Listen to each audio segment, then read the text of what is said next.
এই রিয়েলটেক বিডির সপ্তম ভিডিওতে সবাইকে স্বাগত জানাচ্ছি। গত ভিডিওতে আমরা সেল নিয়ে আলোচনা করেছিলাম।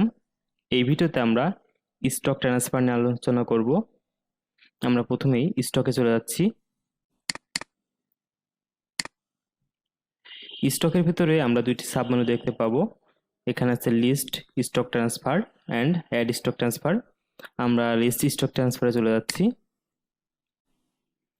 লিস্ট স্টক ট্রান্সফারে আমাদের যাবতীয় সকল স্টক ট্রান্সফার গুলো দেখতে পাওয়া যাবে। আমাদের এখানে দেখা যাচ্ছে নো ডাটা অ্যাভেলেবেল। আমাদের এই মুহূর্তে কোনো স্টক ট্রান্সফার হয়নি, যার কারণে আমাদের এখানে কোনো ডাটা দেখাচ্ছে না। আমরা এখন একটি স্টক ট্রান্সফার করে দেখাবো। আমরা তার জন্য প্রথমেই অ্যাড বাটনে ক্লিক করছি। অ্যাড বাটন ক্লিক করার পর আমাদের অ্যাড স্টক ট্রান্সফার উইন্ডোটি প্রদর্শিত হয়েছে। আমাদের এখানে প্রথমে ডেট চাচ্ছে। আমাদের এখানে আজকের বর্তমান ডেটটি এখানে অটোমেটিক সফটওয়্যার নিয়ে নিয়েছে। আমরা চাইলে এখান থেকে ডেটটি চেঞ্জ করতে পারি, আমরা চেঞ্জ করছি না। এখানে স্টক ট্রান্সফারের স্ট্যাটাসটি জানতে যাচ্ছে। আমরা স্ট্যাটাসে ক্লিক করলে আমরা এখানে দেখতে পাচ্ছি স্ট্যাটাসটি আছে pending, in transit and completed. আমাদের এটা কমপ্লিট হয়েছে, আমরা এটা কমপ্লিট দিচ্ছি। আপনাদের ট্রান্সফার স্ট্যাটাস অনুযায়ী আপনারা এখানে স্ট্যাটাসটি দিবেন, পেন্ডিং অথবা ট্রানজিট অথবা কমপ্লিট। দেন আমরা কোন লোকেশন থেকে কোন লোকেশনে আমরা ট্রান্সফার করতে যাচ্ছি সেটা এখানে দিতে হবে। আমরা লোকেশন ফর্মে দিচ্ছি। আমরা ঢাকা লোকেশন থেকে রংপুর লোকেশনে কিছু স্টক ট্রান্সফার করতে চাচ্ছি। আমরা ঢাকা সিলেক্ট করলাম। আমাদের গন্তব্য রংপুর, আমরা লোকেশন রংপুর সিলেক্ট করলাম। এরপর আমরা কোন কোন প্রোডাক্ট ট্রান্সফার করতে যাচ্ছি সেটা সিলেক্ট করতে হবে। এখানে আমরা কিছু প্রোডাক্ট সিলেক্ট করে নিচ্ছি।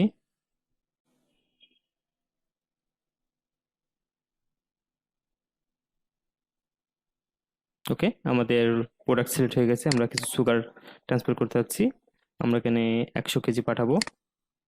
ইউনিট প্রাইস 95 টাকা করে। দেন আমরা কিছু ময়দা পাঠাবো। এখানে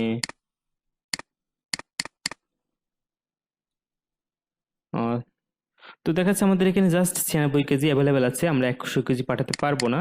আমরা সেক্ষেত্রে তাহলে এটা 75 কেজি করে দিচ্ছি।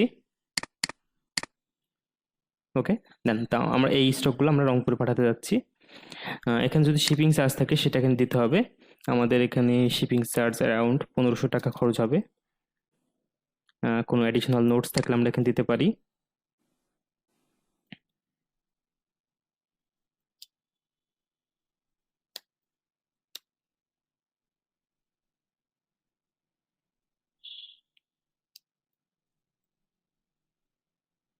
ওকে, আমরা একটা নোট দিলাম। আপনাদের নোটটি আপনারা এখানে দিবেন। দেওয়ার পর আমরা এখানে সেভ ক্লিক করব।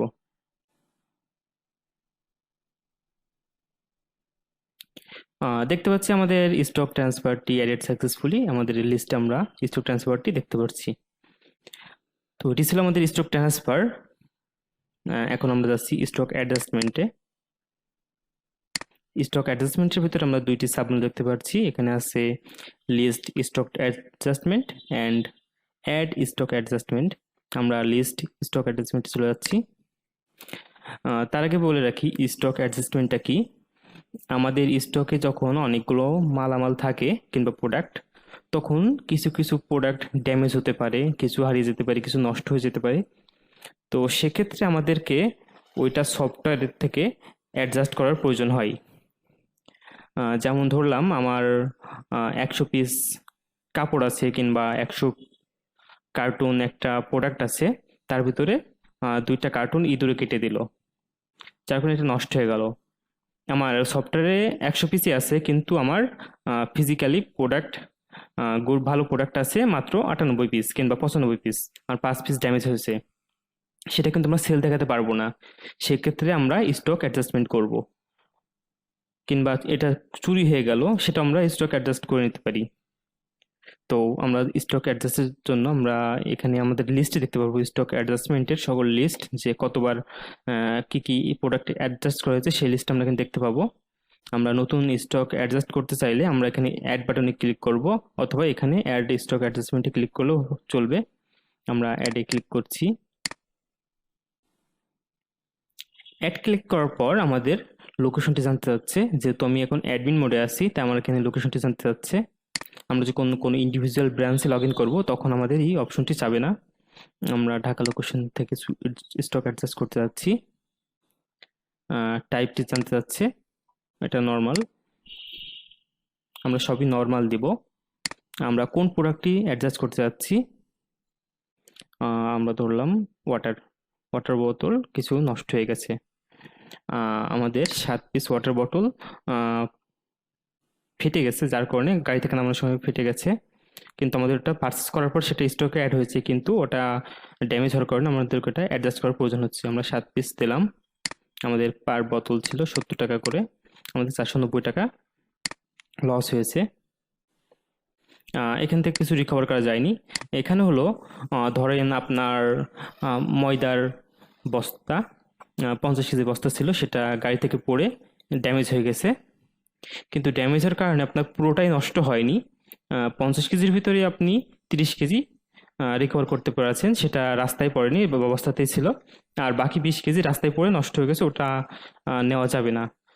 তো এরকম কোনো সিচুয়েশন হলে আমরা সেখানে যতটা রিকভার করা যাবে সেটা তো আমাদের স্টকেই জমা হবে, সেক্ষেত্রে আমরা রিকভার অ্যামাউন্ট এখানে দিব। এখানে আমাদের টাকা দিতে হবে যে আমরা কতটুকু রিকভার করতে পারলাম। তো সেই অ্যামাউন্ট আমরা এখানে দিয়ে দিব। তা যেহেতু আমাদের ওয়াটার বোতল এখানে আমাদের কিছু রিকভার করতে পারিনি, বোতল ফেটে গেলে সেটা আর ইউজ করা যায় না, তো আমরা এখানে দিব না। আর যদি রিকভার করা সম্ভব হয় সেক্ষেত্রে আমরা সেই অ্যামাউন্টটা দিব এবং এখানে রিজনটা দিব কিভাবে আমরা এটি রিকভার করতে পেরেছি। সেক্ষেত্রে আমরা লিখতে পারি, যেমন যদি ময়দার কথা ধরি, যে রিকভার বাই ফ্রম দ্য বস্তা কিংবা কার্টুন সাম, আমরা অ্যামাউন্টও লিখতে পারি, ইটিসি লিখতে পারি আমরা নোট। ওকে, দেন আমরা এখানে সেভ দিব। সেভ দিলে কিন্তু আমরা এখানে আমাদের স্টক অ্যাডজাস্টমেন্টের লিস্টে আমাদের নতুন অ্যাডজাস্টমেন্টটা এখানে দেখতে পাচ্ছি। তো এটা ছিল আমাদের স্টকের ভিডিও। আমরা এখানে দেখলাম stock transfer and stock adjustment. পরবর্তী ভিডিওতে আমরা এক্সচেঞ্জ নিয়ে আলোচনা করব।